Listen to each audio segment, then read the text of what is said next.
Welcome to the only daily podcast focusing on compliance news of the day. Each morning, start your day with a cup of coffee and Tom Fox, the voice of compliance, to hear about 4 of the top compliance, corruption, or leadership stories you will need to start your day. The Daily Compliance News is a production of the Compliance Podcast Network. First, a word from our sponsor, Ethico. Handling multiple compliance cases can often feel like navigating a complex labyrinth. Ethico introduces simplicity and intelligence into this chaos with our custom workflow automation. By automatically routing cases based on your unique criteria, we turn the maze into a clear path forward. Envision a compliance process that's not just effective, but also intuitive and adaptable to your needs.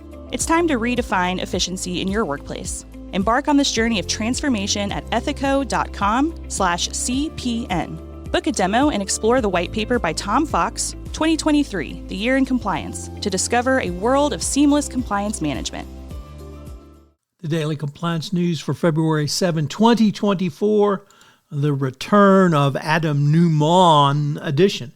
We begin with that story from Bloomberg, as Adam Neumann wants to buy WeWork out of bankruptcy. Himself and other investors, including Dan Loeb's Third Point, are exploring an offer to buy WeWork out of bankruptcy. Gee, I wonder what on earth could go wrong there. Think he's learned any lessons? Probably not. Next up, from the BBC, Cisco is trying to decrease inequality by bridging the global digital divide to connect the world.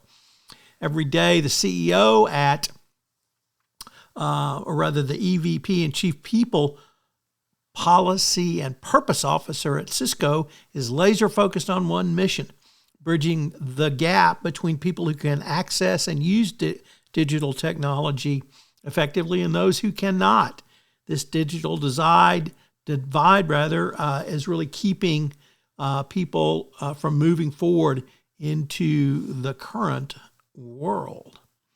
Next up, from Euronews, a very disturbing story about Qatargate and the EU corruption scandal. Well, it turns out the whole thing may have been a fabrication. Now, this is what Qatar is saying all along, but we have one of the suspects, Francisco Giorgi, the partner of the socialist MEP Eva Kaili, who's also under investigation, secretly recorded a conversation with a senior Belgian policeman who said that the suspected ringleader who struck a deal and turned state's evidence was lying all along, and it will blow it completely out of the water.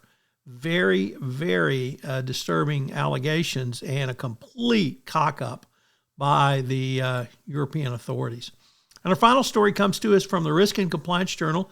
Mingy Sun reporting, that's the Wall Street Journal Risk and Compliance Journal, that senators, a bipartisan group of senators, are pressuring FinCEN to get off their collective duff and implement AML and sanctions whistleblower programs.